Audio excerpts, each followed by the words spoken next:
వెతికితే ఇంటి పేపర్ కూడా చేసి కనిపిస్తుంది. అది కైండ్ ఆఫ్ క్యారెక్టర్. ఇతను ఏదైనా ఒక విషయం అనుకుంటే అవుట్రోడ్ కూడా అనిపించదు. ఇంత manipulative voice, vocal strength. Harshavardhan character play చేసిన విధానం ఇంతకుముందు మనం చూసిన హర్షవర్ధన్ అయితే కాదు. నువ్వు విట్నెస్ కావచ్చు.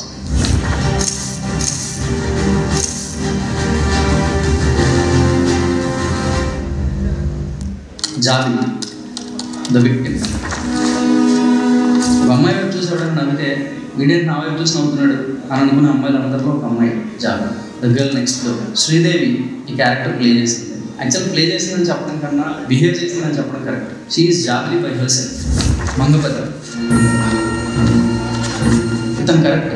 ఎంత కరెక్ట్ అంటే ఇతను నమ్మింది రైట్ అని ప్రూవ్ చేసే ప్రాసెస్లో ఇతను విలన్ అయిపోతాడు.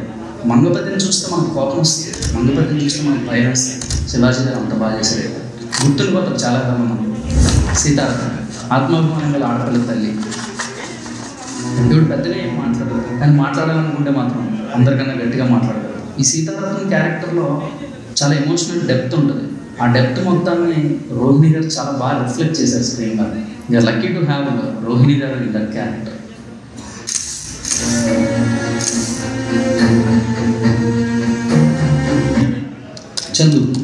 Chandrasekhar the accuse.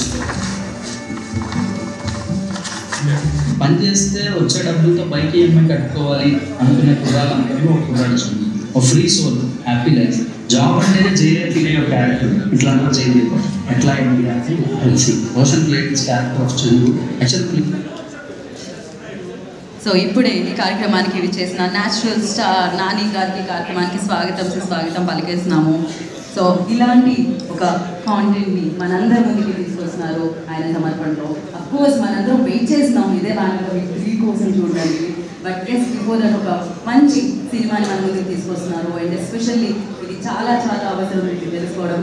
And Nani గారికి కార్యక్రమానికి స్వాగతం పలికేస్తున్నాము. అండ్ అలాగే రిక్వెస్ట్ ప్రశాంతి గారు అండ్ విక్టి గారు ప్లీజ్ కూర్చోవాల్సిందిగా.